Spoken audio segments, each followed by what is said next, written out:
He was amongst the batch, and many other young people, but we were the only two that remained on the batch. Tell me your experiences as a telecoms officer in the colonial period. I have worked with the radio department in those days when Gambia was only manned by telegraph system, not on lasses, That was only available from here to the prevent. All the administration was done by dot and lasses telegraph, senior commissioners to all commissioners in the provinces. That was the time telegraph was at its high peak, because then there was no telephone link between us and the... So messages were sent via telegraph? By telegraph. Very well. We used to have batch of messages of 500 words and the like. And when we put on our headphones from 8 in the morning, it's only at 1 o'clock that we put it off. In the days of atmospheric interferences, when unlike today when that has been screened off and all that, some of us have suffered from the plight of deafness and all that, so that was the period of telegraph. We worked with ships and all that, So the administration was run by telegraph to linking the province and the Gambia. Thank you. These telegraphic messages were in codes. Exactly. Yes, Malik, they were in codes. Some of them came in dot and dashes, some of them came in quotes, some of them came in secret languages, because that was applicable during the war time, because there was a special book made of secret languages, 5-letter codes that we take to decipher, and to know where the enemy is and all that. That book was only handled by the chief wireless operator in his office, because that book was shared between Britain and all over the British colonies, as secret war codes. Yes. So this was not to allow the enemy to get hold of the message and decipher the codes. That's right. The codes it has to be very special codes. That's right. Which you were only able to decode yourselves. That's right. That's right. Very well. And then let's look at the telecoms. You mentioned from 300 lines to 1,000 lines. How did this happen? Well, this happened when we began with manual board exchanges, by generating 17 cycles from one end to the other through an operating board.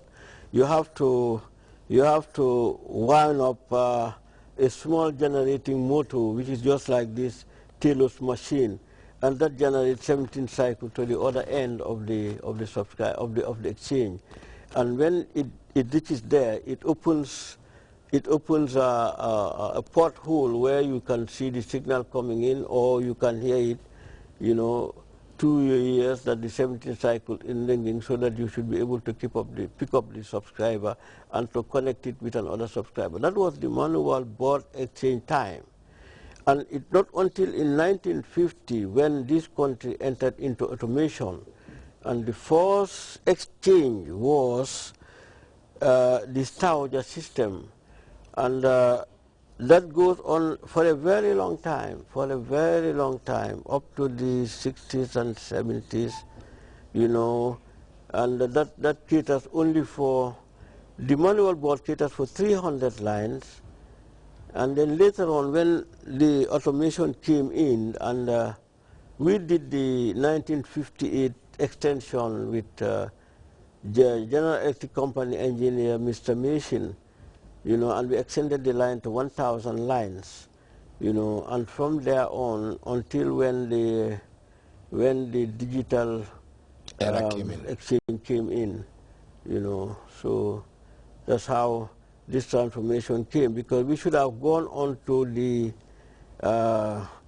other system of automation, which was sustained by Dakar, but later we jumped all over those systems and went to digital system. So we were very lucky to have very advanced communication over the years. When I read your autobiography, I came across a point wherein you traveled, you work on board ships, and you are a radio officer there. Tell me your experiences as a radio officer on board the ships. Yes, because what qualifies me to become a radio officer, because here it was all the local training, but I read with London School of Telegraphy at Barnard's Hearts, you know, and obtained my RO, my Postmaster General certificate, and that entitles me to travel in the Atlantic Ocean. This was the reason why I was the only person here, apart from the other radio officers that were in Britain and others, entitled to travel on big ships, you know, as radio officer close to the captain's office, and to feed the captains with all the data and information, piloting and all that, you know, and so on and so on. So that was why in 1964 I took the Gambia Her Majesty's vessel to Spain on repairs on Blandi Balarero. And that makes me to reflect with some of my contemporaries in the same circles that are now gone, and only one or two are remembering, like Duda Adamanjai, like Lamin Ture, who was the electrical man on board. Adama was an engineer, and Asan Drame, who is now alive, Pickup and Kuka, all were on board the ships, you know, in 1964 when we took the Gambian vessels to Spain, you know. And in 1978 too, I was the radio officer and the technical officer on board the Mansakila Bar 3. We took the present Jawara to Guinea-Conakry and Guinea-Bissau.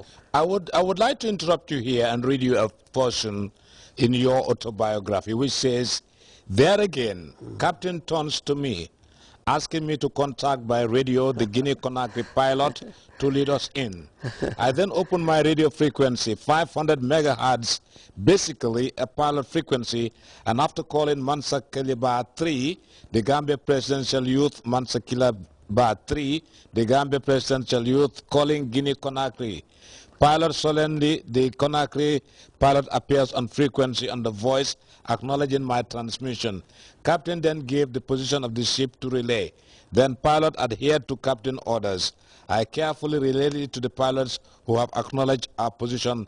Pick us up after 20 minutes, lead us into Conakry Gateway."